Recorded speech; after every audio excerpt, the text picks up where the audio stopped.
Guys, मेरी चाय ready हो चुकी है। मैं बनाने जा रही हूँ आज प्याज के भजिया। और ये है मेरा प्याज जो कि मैंने स्लाइस में काट कर रखा है। आप इस तरह से स्लाइस में काट दो और उसके बाद आप इसकी भजिया तो बनाओ तो बहुत अच्छा, मतलब एक लुक भी आता है और टेस्ट भी अच्छा लगता है। ये मैंने थोड़ा सा प्याज अलग से चॉप करके रखा है, जो मैं इसमें थोड़ा सा मेथी मिक्स करूँगी और उसकी भजिया अलग बनाऊँगी। और ये देखिए मेरा बैटर भी तैयार हो गया है। इससे मिलाने से क्या है ना, जो लम्स होते हैं ना वो नहीं पड़ते हैं और बैटर बहुत ही आसानी से मिक्सअप हो जाता है। तो मैं इसी से हमेशा इसको स्मूथ करती हूँ। तो देखिए अभी मेरा बैटर रेडी हो चुका है और मेरा ऑयल भी लगभग गरम हो चुका है। तो अभी मैं बनाने जा रही हूँ भजिया, और मैं आज खस्ता कचौरी भी बनाने वाली हूँ, जिसकी रेसिपी मैं आपको लाइव दिखाऊंगी। तो बने रहिए मेरे साथ में। इधर मेरा दूध भी आ चुका है जो गरम होने के लिए रखा है।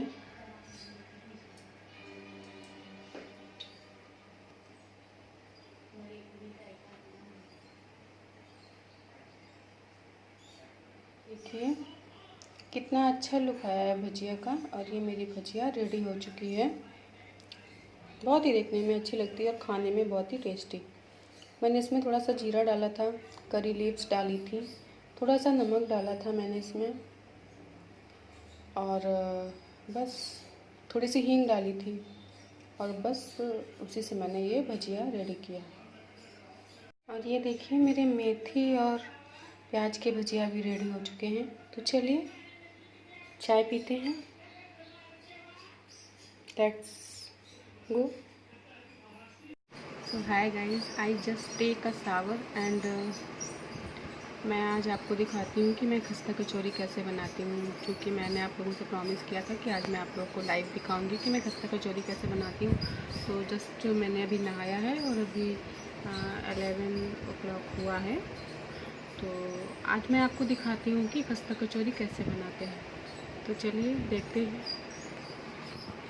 सबसे पहले आप इस तरह से एक बर्तन में मैदा ले लेंगे जितना आपको बनाना है, और उसमें आप 5 से 7 चम्मच सूजी मिक्स कर लेंगे। मैदे के अनुपात में 5 से 7 चम्मच सूजी, छोटा चम्मच लीजिए और छोटा चम्मच सूजी मिक्स कीजिए। तो गाइस ये है मेरा डो, जिसमें मैंने मैदा डाला था, सूजी डाली थी, थोड़ा सा नमक, अजवाइन, और मैंने इसमें मोवन डाला था। उसको हाथों से मिक्स कर लिया था ताकि मोवन पूरे में एकसार हो जाए। उसके बाद पानी से उसको हल्के से गूँथ लेते हैं, और गूँथने के बाद बहुत ज़्यादा ढीला नहीं करते हैं उसको, और फिर उसको ढक के रख देते हैं 10 मिनट के लिए। 10 मिनट के लिए मैं इसको ढक के रख देती हूँ, तब तक ये सेट हो जाएगा। गाइस इधर मैंने अपनी स्टफिंग भी तैयार कर ली है। मेरी स्टफिंग लगभग तैयार हो चुकी है, और अब मैं गैस को बंद कर दूँगी और इसे ठंडा होने के लिए रखूँगी। ये जब तक ठंडा होगा तब तक मेरा जो डो है वो भी सेट हो जाएगा। मेरी खस्ता कचौरी, और इन्हें हमें धीमे आंच पे ही पकाना होता है, और ये बहुत ही कुरकुरी बनती हैं। धीमे आंच पे पहले हम गैस को मीडियम रखते हैं, लेकिन जब हम कचौरी डालते हैं उसके बाद हमें इन्हें धीमे आंच पे ही पकाना होता है, और इनको पकने में करीब 10 मिनट का टाइम लगता है। देखिए गाइस मेरी सारी कचौरियाँ रेडी हो चुकी हैं। मैं बहुत कुछ तो आपको नहीं दिखा पाती हूँ, ये जितनी देखने में अच्छी लगती हैं उससे कहीं ज़्यादा ये खाने में अच्छी लगती हैं। और देखिए ये कितनी फूली फूली बनी हैं, बहुत ही अच्छी लगती हैं ये खाने में। कचौरियाँ एकदम फूली फूली बनती हैं, तो आप लोग भी ट्राई कीजिएगा।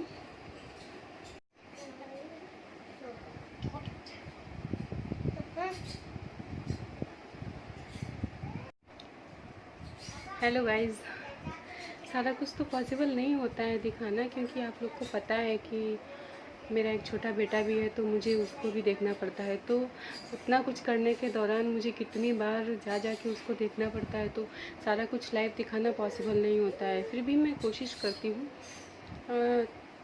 जब हम खस्ते का जो आटा है, मतलब जो मैदा है, मैदा और सूजी, उसको मैदा लेते हैं अपने हिसाब से जितना हमें बनाना होता है, 15, 20, 25, और उसमें 6 से 7 चम्मच सूजी डालते हैं।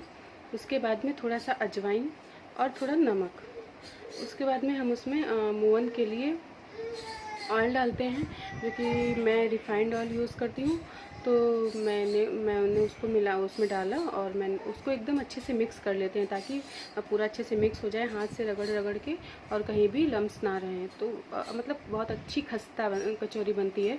उसके बाद उसका डोव लगा के रख देते हैं, उसको ढक के रख देते हैं कम से कम 10 मिनट के लिए, ताकि जो डोव है वो अच्छे से सेट हो जाए। सेट होने के बाद तब तक हम अपना स्टफ़ तैयार कर लेते हैं। स्टफ़ के लिए हम आलू को पहले ही बॉयल करके रख देते हैं।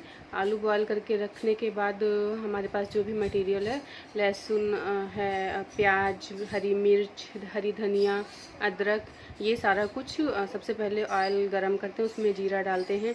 जीरा डालने के बाद अगर आपके पास सौंफ है तो सौंफ ज़रूर डालिए थोड़ी, उससे बहुत अच्छा टेस्ट आता है।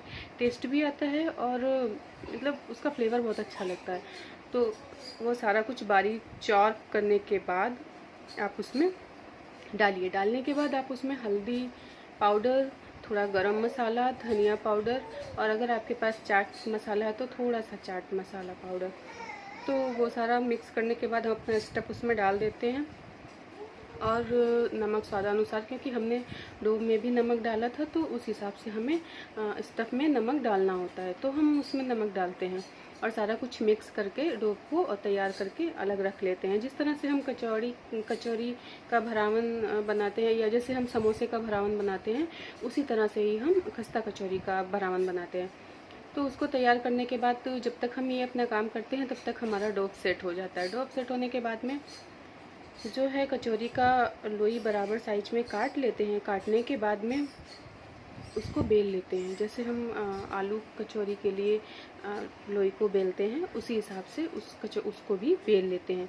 बेलने के बाद में स्टफ़ को उसमें भर देते हैं। उसके बाद हमें लोई को बेलना नहीं होता, भरने के बाद लोई को बेलना नहीं होता, बस धीरे धीरे हाथों से हल्के से 1 या 2 बार प्रेस करना होता है, और बस ऐसे ही साइड में रख देना होता है। ऑयल को गरम करते हैं तेज़ आंच पे, लेकिन जब हमारा ऑयल तेज़ आंच पे गरम हो जाता है, तो उसके बाद उसकी जो फ्लेम है वो बिल्कुल लो कर देते हैं। और जो हमारी कचौरी है, खस्ता कचौरी, ये हमारी सारी लो फ्लेम में ही बनती है। अगर हम फ्लेम को हाई कर देंगे तो हमारी कचौरी अंदर से कच्ची रह जाएगी, और उसमें खस्तापन बिल्कुल भी नहीं आएगा। तो हमेशा कचौरी को पहले तो ऑयल को तेज़ आंच पे गरम करें, लेकिन जैसे ही उसमें आप कचौरी डालें तो उसके बाद फिर आप फ्लेम को तेज़ ना करें, हमेशा स्लो फ्लेम रखें और उसमें ही कचौरी निकालें। आप स्लो फ्लेम में कचौरी निकालेंगी तो आपको कम से कम कचौरी निकालने के लिए एक बार में कम से कम 6 से 7 मिनट का टाइम लगेगा। तो वो धीमी आंच पे ही पकेगी और इतना टाइम लेती ही है। और एक बार आप ज़रूर ट्राई करिए, बहुत अच्छी कचौरी बनती है। तो ये तो रही कचौरी की बात, जो मैंने सुबह में आपको बोला था कि मैं आज आपको लाइव दिखाऊंगी, और जितना कुछ पॉसिबल हुआ है मुझसे उतना मैंने दिखाया भी है आपको। बट आपको पता है कि मेरे 2 बेबी हैं, एक बड़ा बेबी और एक छोटा बेबी है। तो बड़ा वाला तो खैर कोई बात नहीं, लेकिन छोटा वाला थोड़ा डिस्टर्ब करता है, तो उसको देखना पड़ता है, इसलिए सारा कुछ लाइव दिखाना पॉसिबल नहीं होता है। तो ये थी मेरी कचौरी की रेसिपी, और आप लोग ट्राई करिएगा, बताइएगा कि कैसी लगी।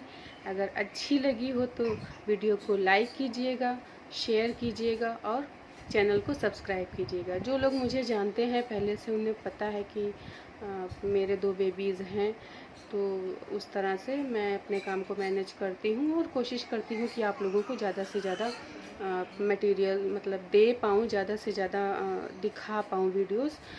लेकिन नहीं हो पाता है, मतलब जितना होता है उतना मैं करने की कोशिश करती हूँ। तो आप लोग चैनल को सपोर्ट कीजिएगा, प्लीज़ प्लीज़ प्लीज़ लाइक ज़रूर कीजिएगा, और चैनल को सब्सक्राइब भी कीजिएगा। चलिए फिर मिलते हैं नेक्स्ट ब्लॉग में, तब तक के लिए बाय बाय, टेक केयर।